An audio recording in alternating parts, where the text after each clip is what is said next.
नमस्कार और the deep dive में आपका स्वागत है। आज हम एक ऐसी समस्या पर बात करने वाले हैं जो मुझे लगता है लगभग हर किसी को कभी ना कभी परेशान करती ही है, बालों का झड़ना। बिल्कुल। और अब तो ये सिर्फ उम्र की बात भी नहीं रही, आजकल युवा भी इससे बहुत जूझ रहे हैं। जी, बहुत ज्यादा। हमारे पास जो स्रोत है वो एक आयुर्वेदिक विशेषज्ञ के साथ हुई बातचीत का विश्लेषण है। और आज हमारा मिशन ये नहीं है कि कौन सा तेल अच्छा है, बल्कि आयुर्वेद की नजरों से इस समस्या की जड़ तक पहुंचना है। बिल्कुल जड़ तक। बाल असल में झड़ते क्यों हैं और क्या इसका कोई स्थायी समाधान है? तो चलिए इस जानकारी की परतें खोलते हैं। जरूर। देखिए, बातचीत की शुरुआत ही एक बहुत गहरे विचार से होती है। आयुर्वेद में बालों के झड़ने को कहते हैं खालित्य। खालित्य। जी। लेकिन जो बात सबसे ज्यादा ध्यान खींचती है वो ये है कि आयुर्वेद इसे सिर्फ एक कॉस्मेटिक समस्या नहीं मानता। अच्छा, तो फिर क्या है ये? वो से शरीर के अंदर चल रहे किसी बड़े असंतुलन का एक बाहरी संकेत, एक अलार्म की तरह देखता है। एक अलार्म? ये सुनने में तो बड़ा दिलचस्प है। मतलब बाल झड़ना सिर्फ एक प्रॉब्लम नहीं, बल्कि एक मैसेज है जो हमारा शरीर हमें दे रहा है। आपने बिल्कुल सही पकड़ा। तो फिर चलिए इस मैसेज को डिकोड करते हैं। आयुर्वेद के हिसाब से इस समस्या की जड़ कहाँ है? आयुर्वेद सीधे मुद्दे की बात करता है। इसके अनुसार बालों के झड़ने का जो सबसे प्रमुख कारण है वो है शरीर में पित्त दोष का बढ़ना। पित्त दोष मतलब शरीर की गर्मी बढ़ जाना। हाँ, आम भाषा में ऐसा कह सकते हैं, लेकिन ये उससे थोड़ा ज्यादा कॉम्प्लेक्स है। देखिए, पित्त को आप शरीर का मेटाबॉलिक सिस्टम समझिए। Metabolic system? जी, जो हमारे खाने को पचाकर ऊर्जा में बदलता है, हमारे हार्मोन्स को कंट्रोल करता है। जब ये सिस्टम ओवरड्राइव में चला जाता है तो शरीर में एक तरह की गर्मी पैदा होती है जो सबसे पहले बालों की नाजुक जड़ों पर हमला करती है। अच्छा, तो ये सिर्फ गर्मी नहीं है, बल्कि एक तरह का अंदरूनी सिस्टम का बिगड़ना है। बिल्कुल। पर यहाँ से जो एक बात निकल कर आती है वो मुझे लगता है ज्यादातर लोगों के लिए शायद चौंकाने वाली होगी। हाँ, और यही तो आयुर्वेद की खूबसूरती है। एक सिद्धांत जो हमारे स्रोतों में बार बार सामने आता है वो ये है कि बालों की जड़ें हमारे सिर की त्वचा में नहीं हैं। एक मिनट, क्या कहा आपने? जी। बालों की जड़ें सिर में नहीं है? ये सुनने में तो बिल्कुल उल्टा लगता है।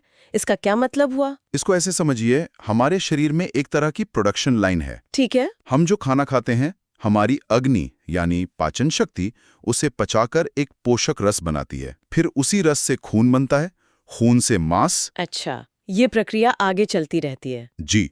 और बाल और नाखून इस पूरी प्रक्रिया के, आप कह सकती हैं, आखिरी उत्पाद हैं। ओह। तो अगर आपकी प्रोडक्शन लाइन की शुरुआत में ही गड़बड़ है, मतलब पाचन तंत्र में ही कच्चा माल ठीक से प्रोसेस नहीं हो रहा, तो आखिरी प्रोडक्ट यानी बालों की क्वालिटी तो खराब होगी ही। बिल्कुल, उन्हें पोषण ही नहीं मिलेगा। वाह, ये तो सोचने का बिल्कुल नया नजरिया है।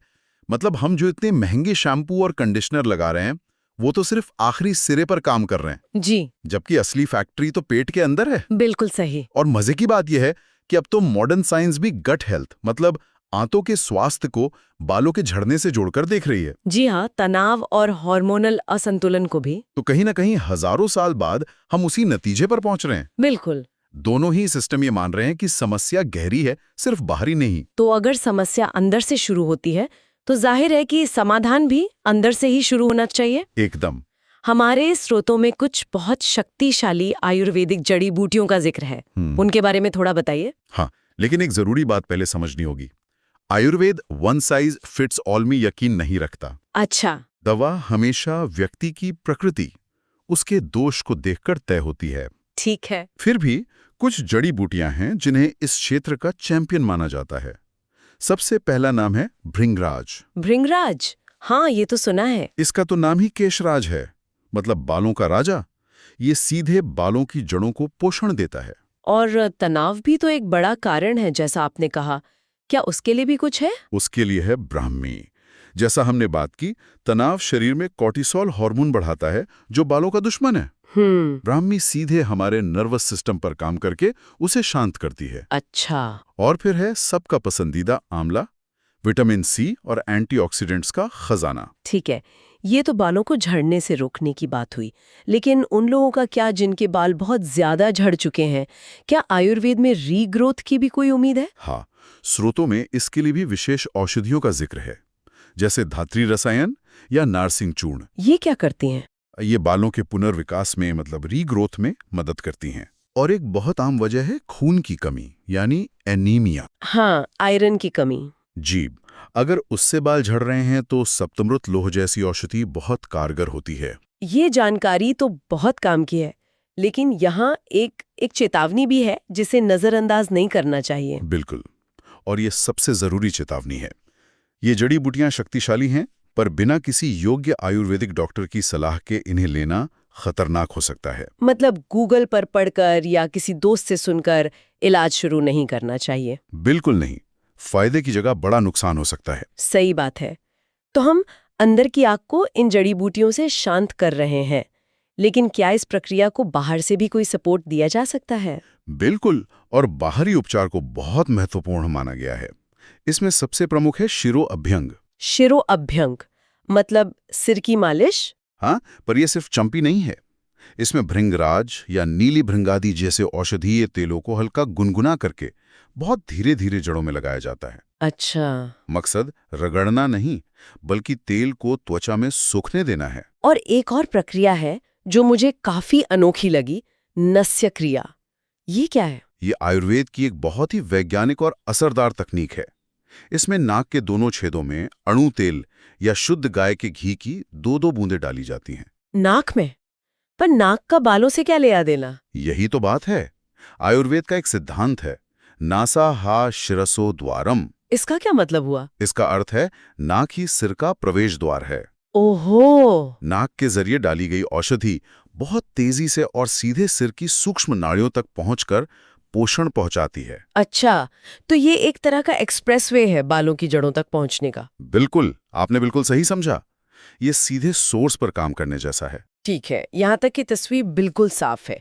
हमें कारण पता है, अंदरूनी दवाइयाँ पता है, बाहरी प्रक्रियाएं भी पता है। जी। लेकिन अब आती है असली दुनिया की सबसे बड़ी चुनौती। वो क्या है? कि एक आम इंसान को ये असली शुद्ध भृंगराज तेल या भरोसेमंद जड़ी बूटियां मिलेंगी कहाँ?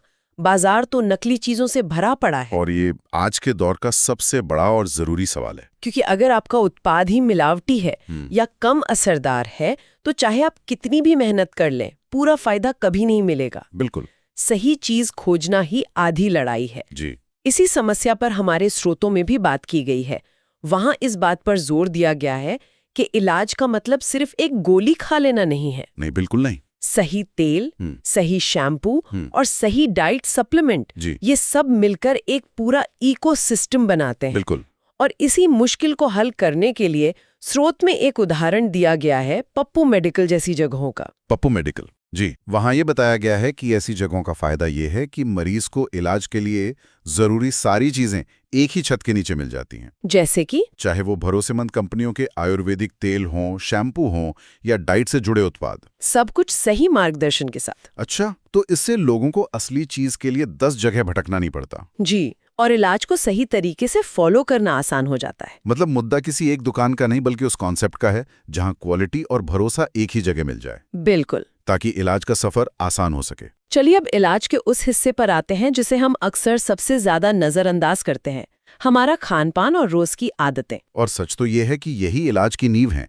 दवाइयां भी तभी काम करेंगी जब ये नींव मजबूत होगी। तो क्या खाना चाहिए? आयुर्वेद के अनुसार रोजाना खाने में आंवला, कड़ी पत्ता, मूंग दाल, तिल और हरी पत्तेदार सब्जियों को जरूर शामिल करना चाहिए। और परहेज, कौन सी ऐसी चीजें हैं जो हम अनजाने में खा रहे हैं और वो हमारे बालों को नुकसान पहुंचा रही हैं? बहुत ही जरूरी सवाल। सोच कर देखिए, अगर आप एक तरफ पित्त शांत करने की दवा खा रहे हैं और दूसरी तरफ पित्त बढ़ाने वाला खाना खा रहे हैं। बिल्कुल। हाँ। तो नतीजा क्या होगा?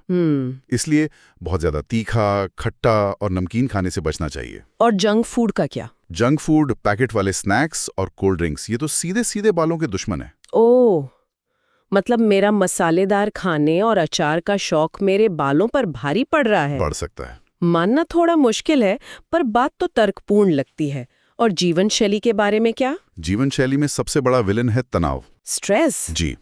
इससे कॉर्टिसोल हार्मोन बढ़ता है, जो बालों की ग्रोथ साइकिल को बिगाड़ देता है। तो इससे कैसे बचें? इसके लिए स्रोतों में भ्रामरी प्राणायाम का जिक्र है। वो बिनबिनाने वाली सांस की क्रिया, हाँ, वो तुरंत मन को शांत करती है। इसके अलावा 2 बहुत आसान आदतें हैं। बताइए। एक, रात में 10-11 बजे तक सो जाना। ठीक है। और दूसरा, सिर धोने के लिए कभी भी बहुत गर्म पानी का इस्तेमाल ना करना। ये छोटी छोटी बातें मिलकर बड़ा फर्क पैदा करती हैं। तो इस पूरी गहरी पड़ताल का निचोड़ क्या है? अगर हमें इसे एक लाइन में समेटना हो तो वो क्या होगा? निचोड़ ये है कि बालों का झड़ना एक जटिल समस्या है। इसका कोई एक जादुई शॉर्टकट नहीं है। ये एक समग्र दृष्टिकोण की मांग करती है, जिसमें सही आयुर्वेदिक औषधियां, भारी पोषण, संतुलित खानपान और तनाव मुक्त जीवन शैली सब कुछ शामिल है। और इस पूरी प्रक्रिया में एक बहुत अहम कड़ी है सही और भरोसेमंद उत्पादों का चुनाव। सबसे अहम, क्योंकि गलत या मिलावटी उत्पाद आपकी सारी मेहनत पर पानी फेर सकता है। जैसा कि हमारे स्रोतों में भी बताया गया है, पप्पू मेडिकल जैसे स्थान इस प्रक्रिया को आसान बनाने में मदद करते हैं। बिल्कुल। जहां भरोसेमंद ब्रांड के तेल, शैम्पू और डाइट से जुड़े सभी प्रोडक्ट्स एक ही जगह मिल जाते हैं जी, जिससे सही इलाज को बिना भटके अपनाना संभव हो पाता है। तो आखिरी सलाह क्या होगी? आखिरी सलाह यही है कि अपने शरीर के संकेतों को नजरअंदाज न करें। बाल झड़ना एक संकेत है कि अंदर कुछ ठीक नहीं है। उस संकेत को समझिए और सही समाधान के लिए हमेशा किसी विशेषज्ञ से सलाह लीजिए।